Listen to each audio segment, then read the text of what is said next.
Bonjour à tous, alors je vous retrouve aujourd'hui au mini potager. On profite d'une éclaircie entre quelques averses, parce que hier il a bien plu et puis ils annoncent de la pluie encore pour demain et voire cet après-midi. Je profite donc de ces rayons de soleil là pour faire les semis, les premiers semis du mini potager. Alors qu'est-ce qu'on va semer dans ce mini potager? On va faire une espèce de saison 1, c'est-à-dire de légumes qui vont arriver pour le mois de mai au plus tard le mois de juin. Donc des légumes à développement rapide, donc des radis, des laitues à couper, que je vais repiquer d'ailleurs, de la roquette, des épinards, voire on va peut-être repiquer un peu de petits pois. Et puis on va également avoir des semis un peu plus compliqués. Alors comme les carottes ou comme le persil. Pourquoi plus compliqué? Parce que ce sont des graines qui mettent beaucoup plus de temps à germer. Et je vais vous montrer justement ce que j'ai fait pour essayer d'avancer un petit peu sur ces semis-là. Alors qu'est-ce qu'il faut? Il faut un germoir, donc avec plusieurs étages là comme ça, du sopalin, qui a un petit peu de sopalin, et puis bien les graines de carottes et de persil. Alors je découpe des petites bandes à travers le sopalin, que j'humidifie en partie, disons à 50%. De toute façon ça s'humidifie complètement au bout d'un moment. Et puis bon, là je le fais de la main droite en tenant la caméra de la main gauche, ce qui n'est pas le plus pratique. Ensuite je replie ça, je fais une espèce de petit cordon, de petites bandes en repliant successivement. Donc vous avez vu que j'avais fait trois petits poquiers de graines sur le sopalin. Je mets 3 graines, ils sont distantes de 5 cm à peu près. Et ensuite ces petites bandes, eh bien, je les mets dans le germoir. Voilà, donc 3 graines pour en espérer au moins une qui lève. Alors voilà ce que ça donne aujourd'hui. Je ne sais pas si vous voyez, mais on aperçoit des petites racines blanches qui commencent à sortir du sopalin. Donc si on regarde un petit peu en dessous, on voit effectivement qu'il y a quelques racines qui dépassent. Donc on va utiliser ces petites bandelettes là pour comme si c'était des bandes de semis en fait. Donc l'avantage du système, c'est que ça permet de semer plus clair, d'avancer la germination, et donc s'éviter le travail fastidieux pour désépaissir, pour éclaircir les carottes. Alors à côté on voit le bac des laitues là que j'avais un peu foiré. J'ai fait une vidéo là-dessus, mais je vais les repiquer directement donc dans le mini potager. Alors on va profiter du soleil avant la prochaine pluie et c'est parti donc pour les semis au mini potager. Alors voilà, on va faire des associations avec les carottes. Là je vais installer les carottes là. Et on va ensuite mettre des radis et je vais repiquer également des salades à couper, donc dans 5 pots. Alors c'est un travail quand même assez facile, mais bon, il faut quand même un peu minutieux.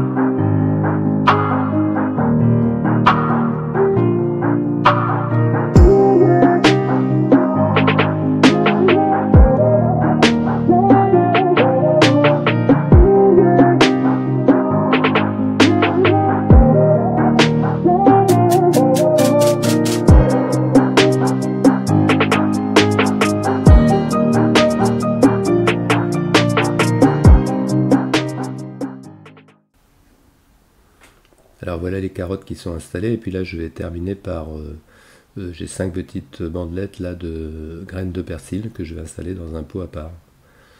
Alors j'espère que la musique ne vous dérange pas dans cette vidéo. Moi ça a tendance à me faire un peu accélérer et donc c'est l'idéal. Alors ce persil, bon, j'ai pas vu si vraiment il avait commencé à germer. Mais on va voir, hein, c'est l'expérience. En principe les graines de persil ça met à peu près la même durée que les carottes. Et donc ensuite avec les carottes, on va semer des radis. Ici, c'est la variété Perdot 2011. Donc je fais un semis pas trop épais. Hein.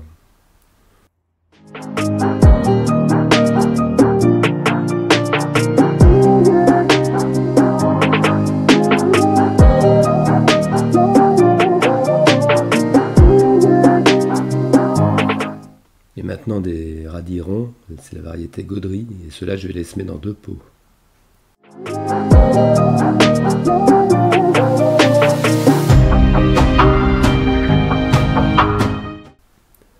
Alors maintenant j'ai récupéré quelques oignons, ce sont des rouges de Niort.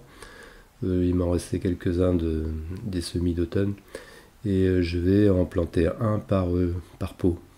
L'association carotte-oignon est plutôt favorable, donc ça c'était pas prévu, mais des oignons, donc un oignon par pot.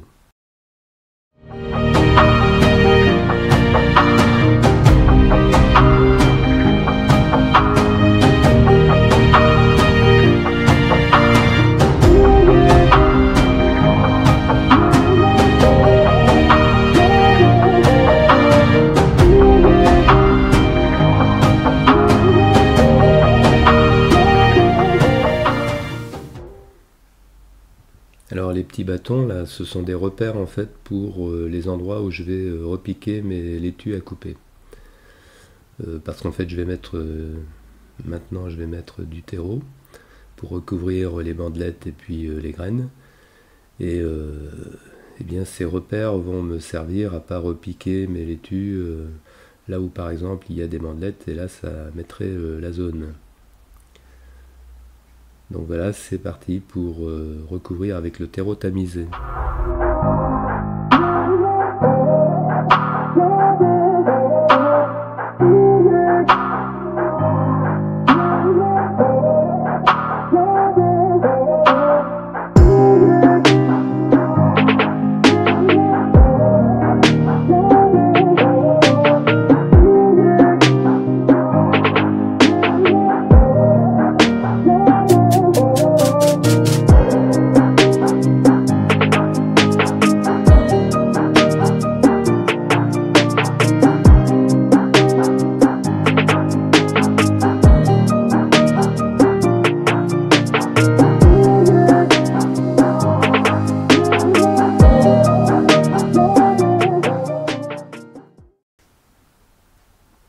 Alors je vais maintenant tasser un petit peu le terreau, comme je fais toujours, et donc je suis obligé de retirer les petits bâtons, les repères. Bon, je les remets aussitôt, hein. Le trou de toute façon est toujours visible.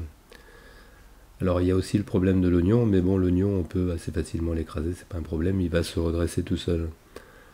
Il est assez conciliant l'oignon. Donc voilà, c'est parti pour tasser un peu le terreau.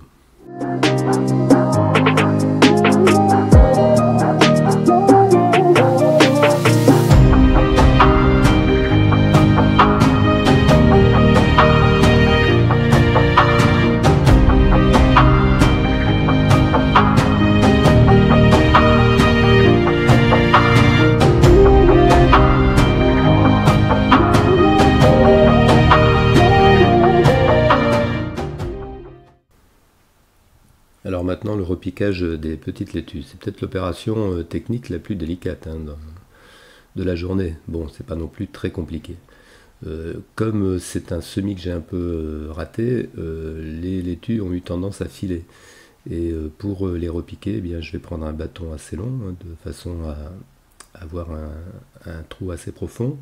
Et avec ce petit bâton, je vais accompagner la racine vers le fond. Et je vais l'enfoncer jusqu'aux premières feuilles. Il ne faut surtout pas que les feuilles soient enfoncées dans le terreau, mais jusqu'aux premières feuilles. Et puis ensuite, on borne. Et puis après, ben, on recommence.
Alors on va changer de pot maintenant et on va changer de graine aussi puisqu'on va semer dans un pot de la roquette.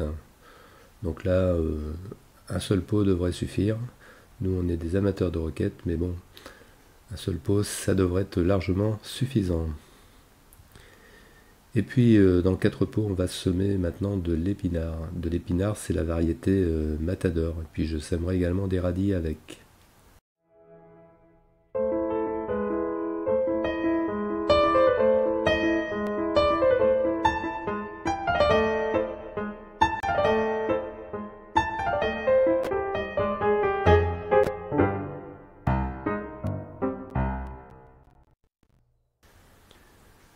Alors on va semer des radis également, assez clairs. Alors tout en ayant en tête quand même la règle des 75% de taux de germination sur lequel il faut compter. Donc un petit peu plus que nécessaire, mais pas non plus mettre plein de graines. Là, c'est une association et on passera moins de temps à éclaircir si on sème plus clair. Donc voilà qui est fait, et puis eh bien, là on va recouvrir comme tout à l'heure avec du terreau tamisé, et puis ensuite eh bien, on tassera.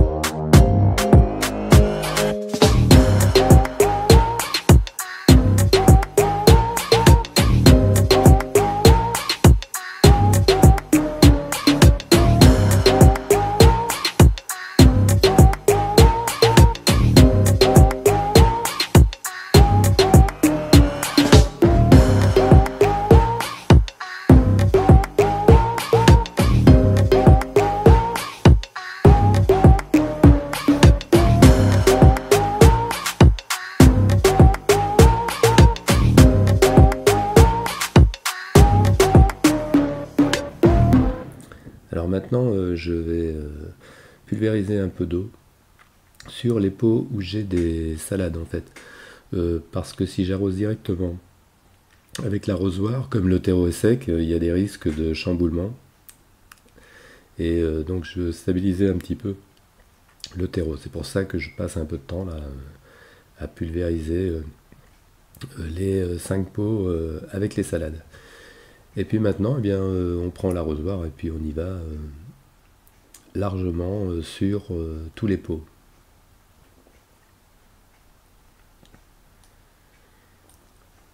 Bon, on est sur une période pluvieuse et ils annoncent de la pluie pour ce soir, donc je ne vais pas non plus arroser de trop grosses quantités. Voilà, simplement pour que tout ça se tienne.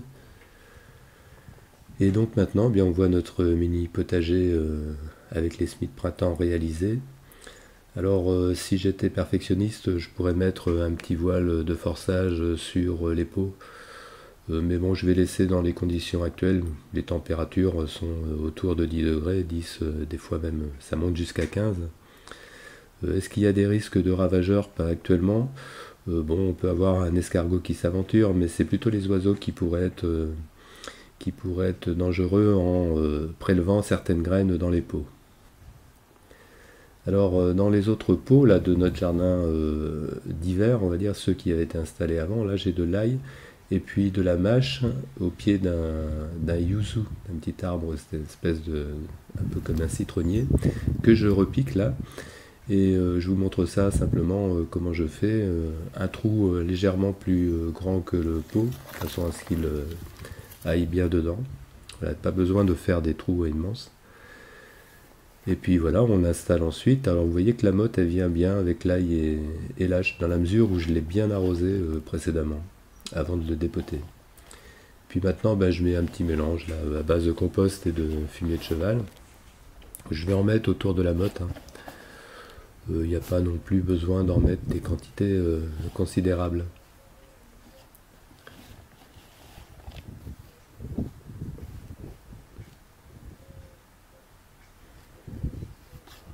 Alors je pense, contrairement à ce que beaucoup disent, que quand on replante un arbre, un arbuste, hein, il faut, enfin des petits arbres, hein, c'est pas la peine de faire des très grands trous, de faire beaucoup d'améliorations, parce que finalement la terre elle va finir toujours par reprendre ses droits. Et l'arbre il peut se développer dans le grand trou bien aménagé pendant 2 ou 3 ans, et puis ensuite il va retrouver la terre d'origine. Donc si on veut un développement correct, il vaut mieux procéder avec des trous pas trop grands. Voilà pour le yuzu. Et puis bien là, je vous montre également ce qui reste du jardin d'hiver en pot, avec l'ail toujours, hein, qui se porte bien. Et puis ici, c'est du cresson à noix. Alors le cresson à noix, c'est une petite salade qui a goût de cresson, hein, mais qui n'a pas besoin d'eau pour sa culture. Et là, il est très bien. Alors c'est une plante qui pourrait geler. Alors je ne sais pas trop à quelle température, mais chez moi, bien, il n'y a pas eu de problème cet hiver.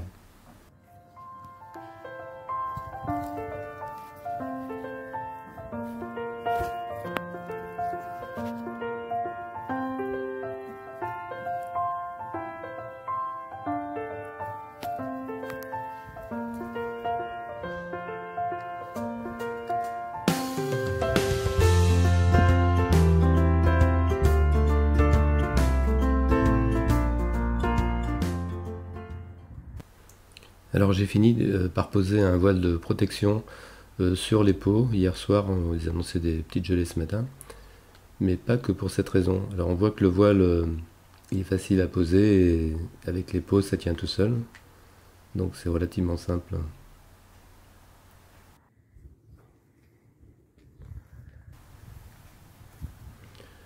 Donc pour quelle raison? Eh bien en fait, on va le voir peut-être ici, mais c'est un peu difficile. On voit que ça commence à germer, à lever, et on voit qu'il y a des graines qui germent en surface. En fait, il y a des graines qui sont remontées, et ça c'est parce que j'ai arrosé à l'arrosoir, et sur un support qui n'est pas hyper stable, ça a tendance à faire remonter les graines et à chambouler. En fait, j'aurais dû me contenter d'arroser avant de semer. Alors, mis à part ça, on voit quand même que c'est parti pour... donc, une petite semaine après, c'est en train de germer dans tous les pots. Et si on commence par le persil, alors il y en avait sur la moitié. Là, il n'y a pas grand-chose, on voit quand même 2 petites pousses. Alors sur les bandelettes que j'ai utilisées, là, c'est pas une levée homogène. On va voir par la suite comment ça se passe, mais pour l'instant, c'est pas très homogène.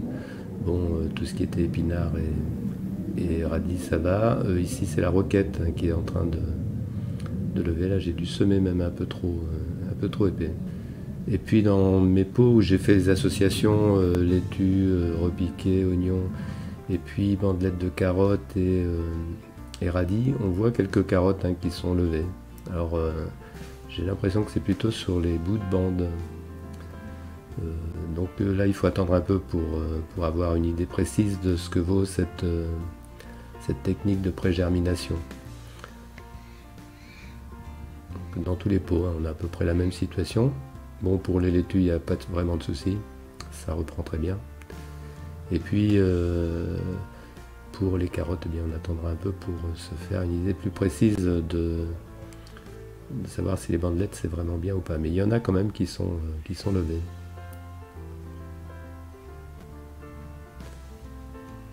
Donc maintenant, eh bien, on va passer au jardinage dans le vrai potager, hein. Là, on pouvait s'avancer un petit peu sur le mini potager, mais maintenant les choses intéressantes vont commencer dans le potager en pleine terre et sans travail du sol. N'hésitez pas à mettre un petit pouce si vous avez aimé cette vidéo. Et puis vous pouvez partager un commentaire. Et si vous souhaitez vous abonner, vous pouvez cliquer sur le logo à droite ou sur le lien d'abonnement qui figure dans le descriptif de la vidéo. Allez, à bientôt!